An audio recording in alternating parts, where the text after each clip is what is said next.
We're here at the Peter Whitmer Senior Farm in upstate New York. This is the place where one of the most important events in the history of the Church of Jesus Christ of Latter-day Saints took place.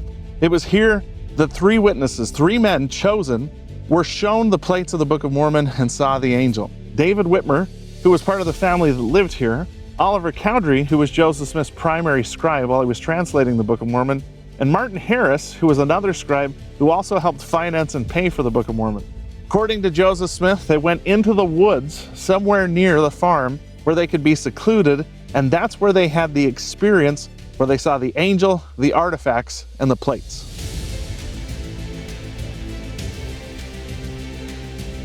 It's also here on the Smith farm where the 8 witnesses have their experience with the plates.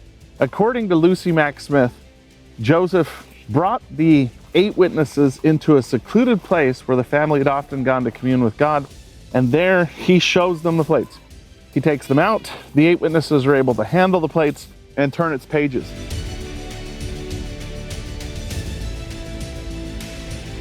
But who were these men, and did they ever deny their experiences?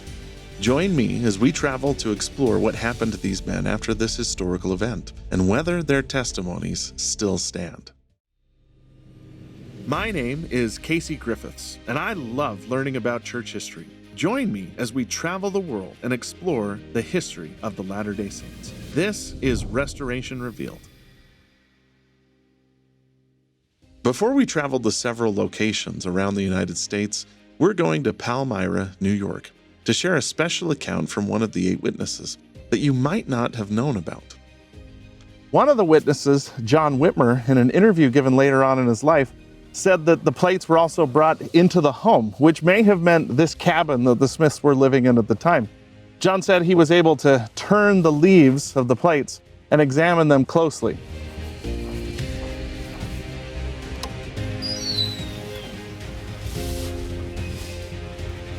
John Whitmer, one of the 8 witnesses of the Book of Mormon, was interviewed later in his life by a Deseret News reporter named Wilhelm Poulsen. Poulsen asked questions like, "Where did you see the plates?" John Whitmer said, "Joseph brought the plates into his house," which probably would have been the cabin that we're in right now. Poulsen asked, "Were the plates material?" John Whitmer said, "They're as material as anything I've ever seen in my life." Poulsen asked, "Did you see the plates, or were they wrapped in a cloth?" John Whitmer said, "They weren't wrapped in a cloth. I saw them. I turned the pages." So it's likely that there was a witness's experience that took place here also. In fact, John Whitmer said that 4 of the witnesses were present during this time and 4 during another experience. So he and Lucy Mack Smith might both be right in their descriptions of what the witness experience was like. Now let's take a deeper look at what happened to the 8 witnesses. In Kirtland, Ohio, the church went through some difficult times. During this time, many of the witnesses were living in Missouri and fell away from the church. But did they ever deny their testimonies? So we hop on a plane to Missouri to meet Stephen Tager, a professor of ancient scripture at BYU, to learn more about the 8 witnesses.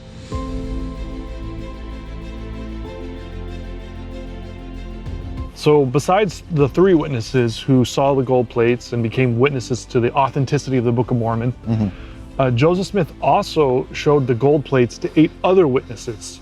What makes their experience a little bit different is that rather than a supernatural event, the 8 witnesses actually held the gold plates, saw the engraving, they talked about it having the appearance of gold, and handled the plates.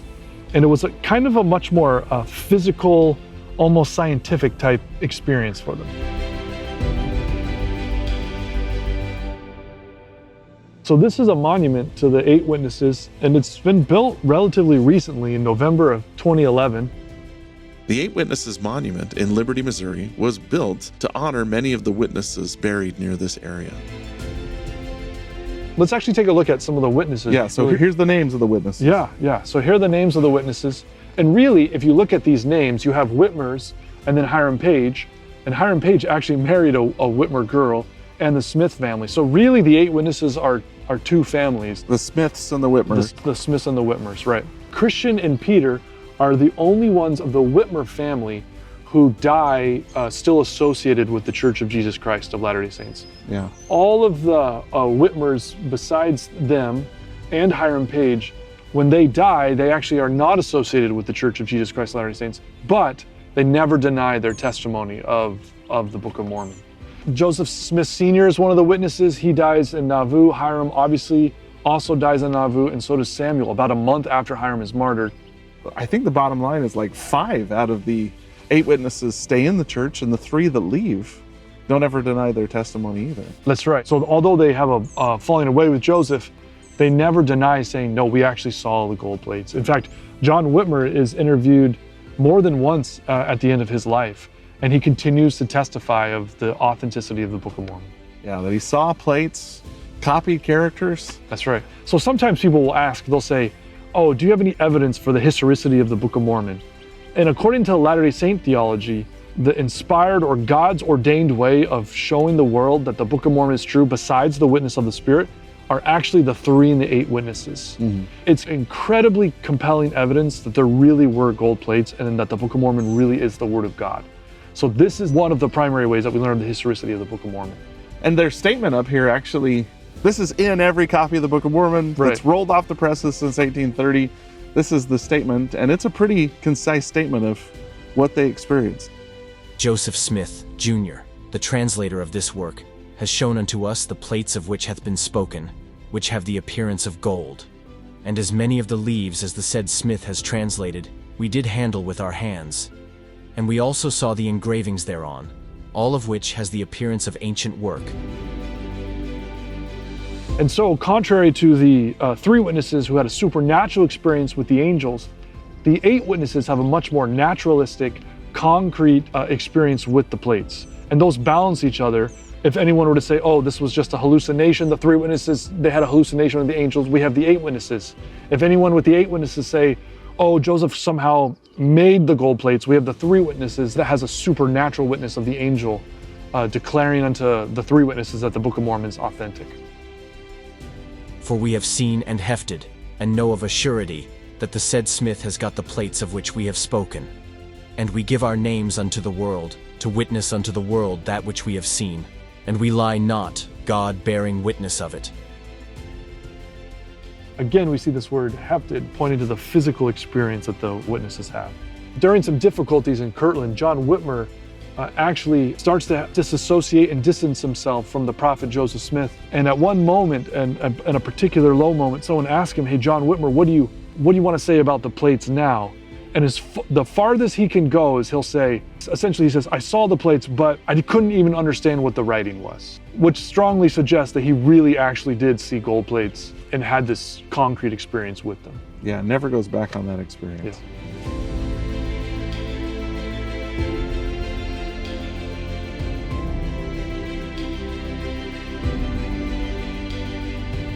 Now that we have Stefan's helpful information about the 8 witnesses, we can now move on to each of the 3 witnesses. We're going to travel to each of their known grave sites. Oliver Cowdery left the church around the same time the Whitmers did.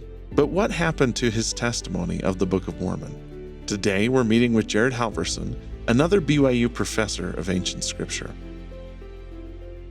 So Jared, where are we at here? How does this fit into the story?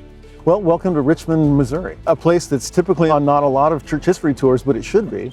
And so let's start with Oliver Cowdery, for example. He's left the church, he's working his way back into the church and trying to figure out where to go. The saints have been moving on already. And yet, if you're going to come back to church, in some ways you start by coming back to family. Right. And though Cowdery was Oliver's last name, he might as well have been a Whitmer. Yeah, he's married to Elizabeth Whitmer. Exactly. And they're settled here in Richmond. And so for Oliver to work his way back and to start here, I'm going to come back to Richmond. I want to be with the family. He's deciding where to go from here, and life comes to a premature end for him. After Oliver's rebaptism, he may have wanted to move west with the saints. But tragically, at age 43, Oliver contracted tuberculosis, dying in the Whitmers' home. David recalled, I was present at the deathbed of Oliver Cowdery in 1850. Oliver died the happiest man I ever saw. His last words were, Brother David, be true to your testimony to the Book of Mormon, for we know that it is of God and that it is verily true. So here he is, buried somewhere in this area. Yeah, this would have been the city cemetery at the time, and yet with some flooding that took place later, and it just washes everything out. This is probably, this high spot in what now looks more like a park, was likely the area where Oliver would have been buried. And so to establish this incredible monument in his memory, this is as close as we can get to Oliver Cowdery's final resting place. Though he had departed from the faith, his return was as solid as any lifelong convert. I remember when I was young, almost being embarrassed that the three witnesses had left the church. And when skeptics would ask me, like, well, they saw the plates and yet they don't even hold on to their faith. And yet what they had faith in, they did hold on to their entire lives. Oliver Cowdery was a lawyer. He was known for his honesty, his integrity, and even against pressure to deny the testimony he had of the Book of Mormon, he refused to. And so to be able to see at a time when he was no longer connected with Joseph Smith, no longer an official member of the church, there went those loyalties. And if there was ever a time to retract his testimony of the Book of Mormon, he's got every reason to then. He just can't because he knows that it's true. Their testimony is engraved on two sides of this monument. My favorite line, by the way, is this here: he died firm in the faith. Yeah. And to have that chiseled in stone in a monument this heavy, you want to talk about firm in the faith, Oliver is an incredible example of that. I work with a lot of people that struggle in their faith, and their journey hasn't been as straight as they might have envisioned from the start. And yet to see wherever their wanderings took them, it's amazing to watch the return trip. And to me, Oliver is such a great example of someone who had his ups and had his downs, had incredible experiences, some of which he could never forget, never deny. And to be able to find that return trip and to return to the faith and to die firm, he's as deserving of our gratitude and respect as any member of the church could be.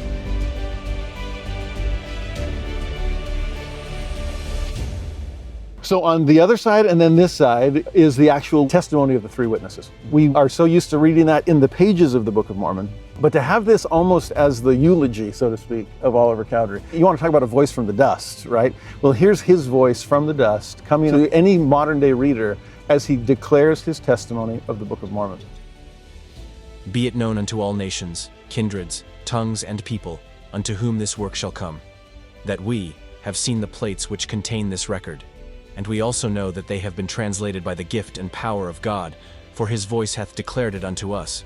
Wherefore we know of a surety that the work is true.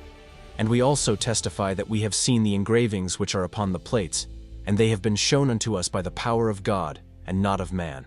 And we declare with words of soberness that an angel of God came down from heaven, and he brought and laid before our eyes, that we beheld and saw the plates and the engravings thereon. And we know that it is by the grace of God the Father and our Lord Jesus Christ that we beheld and bear record that these things are true, and it is marvelous in our eyes. The phrase, it is marvelous in our eyes. I love that. This is the marvelous work and a wonder.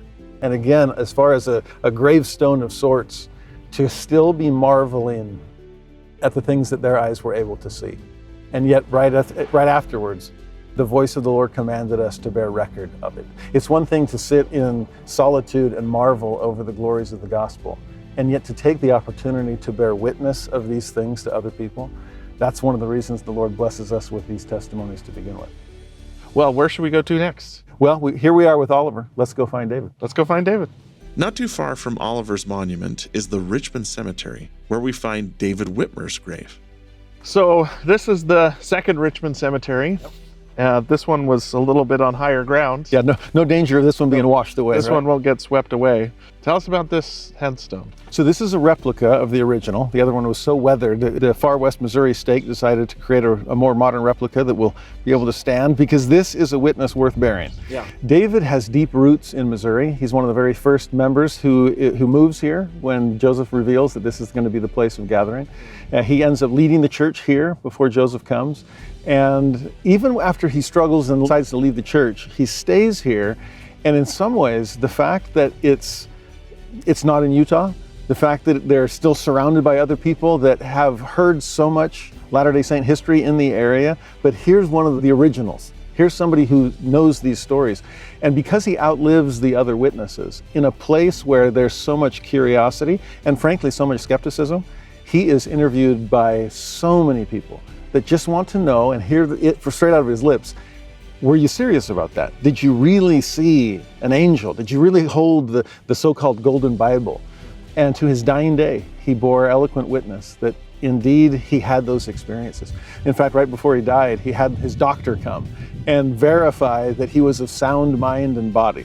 And having established that, he then turns to all those who were listening and bore witness once again. I am serious. This is true. I want to give my dying testimony. I want to say to you all that the Bible and the record of the Nephites, the Book of Mormon, are true. So you can say that you have heard me bear my testimony on my deathbed. And so to have this beautiful testament of that and to see what was written on it, I love this statement, the record of the Jews and the record of the Nephites are one. I mean, Ezekiel would be thrilled with this. Yeah, and to see that prophecy fulfilled, that these two books are becoming one in our hand, and to have this witness of the record of the Nephites bearing witness of it to his dying day. It's an amazing place to be and be able to feel that testimony. Yeah, testimony written in stone. While both Oliver Cowdery and David Whitmer didn't ever make it to Utah, one of the witnesses did. Martin Harris also fell away from the church. But what did he say about his witness? Eventually, Martin was rebaptized back into the church and spent the last few years of his life in Utah with his family in Cache Valley. Our final stop is Clarkston, Utah, a little town tucked away in a corner of Cache Valley, where the grave of Martin Harris is found. Right here on the back side of the grave is a metal plaque that contains the testimony of the three witnesses. This monument was placed in 1920. It's not the original, but this is where Martin came to live out his final years. During this time, Martin was interviewed on numerous occasions and asked on several occasions if he denied his testimony of the Book of Mormon. He always affirmed it. In fact, it was common for Martin to say things like, "Do you see that axe sitting over there? As sure as you can see that, I know that I saw the plates." Or things like, "Do you see the sun shining through the window? As sure as you can see the sun shining, I know that I saw the plates and that I saw the angel." I know it to be true. For with these eyes I saw the angel, and with these ears I heard him say it was a true and correct record. Martin Harris, Oliver Cowdery, David Whitmer, the 8 witnesses of the Book of Mormon, all the informal witnesses that participated in the coming forth of the Book of Mormon, never denied their testimony. And at the first of every copy of the Book of Mormon is their formal statements there for all the world to understand and know that not only Joseph Smith, but all of these people saw miracles. They saw an angel. They saw, handled, or hefted the plates.